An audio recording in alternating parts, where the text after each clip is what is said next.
28 अप्रैल 1988 हवाई का एक आम दिन था। अलोहा एयरलाइंस की फ्लाइट 243 मामूल के मुताबिक हाइलो से होनोलुलु के लिए उड़ान भर चुकी थी। बोइंग 737-200 तैयारे में 95 मुसाफिर और अमले के 5 अरकान सवार थे। सब कुछ बिल्कुल ठीक लग रहा था, लेकिन चंद लम्हों बाद मुसाफिरों के ऊपर कयामत टूट पड़ी।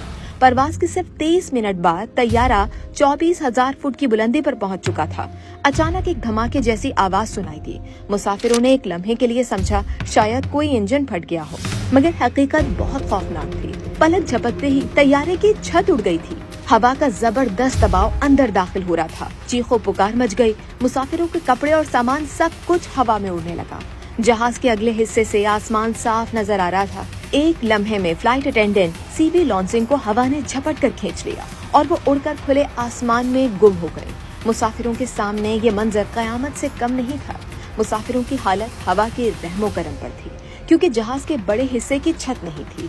दबाव खत्म हो चुका था और 500 किलोमीटर फी घंटा की रफ्तार से यख हवा अंदर दाखिल हो रही थी। मुसाफिर सीटों से चिमट गए। कुछ लोगों के चेहरे पर खून जम गया, कुछ के कान फटने लगे और कई की आंखों से आंसू यख हवाओं में उड़ गए। एक मुसाफिर के बकौल मैंने सामने देखा तो आसमान हमारे ऊपर नहीं बल्कि हमारे अंदर था। हम बादलों के साथ उड़ रहे थे, बगैर छत के। दूसरी जानिब पायलट कैप्टन रॉबर्ट शोर्नी अपने होशो हवास कायम रखने की कोशिश कर रहे थे। वो चीख कर को पायलट से बोले, मिशेल हमें नीचे जाना होगा अभी। को पायलट मिशेल होग के हाथ खून से भरे थे, मगर वो मुसलसल कंट्रोल संभाले रहे। रेडियो सिस्टम टूट फूट का शिकार था, मगर किसी तरह उन्होंने कंट्रोल टावर को पैगाम दिया, mayday mayday, we have lost parts of the roof, we are descending immediately. जहाज के अंदर इतनी आवाज थी कि कोई किसी की चीख नहीं सुन पा रहा था, सिर्फ हवा की गरज थी।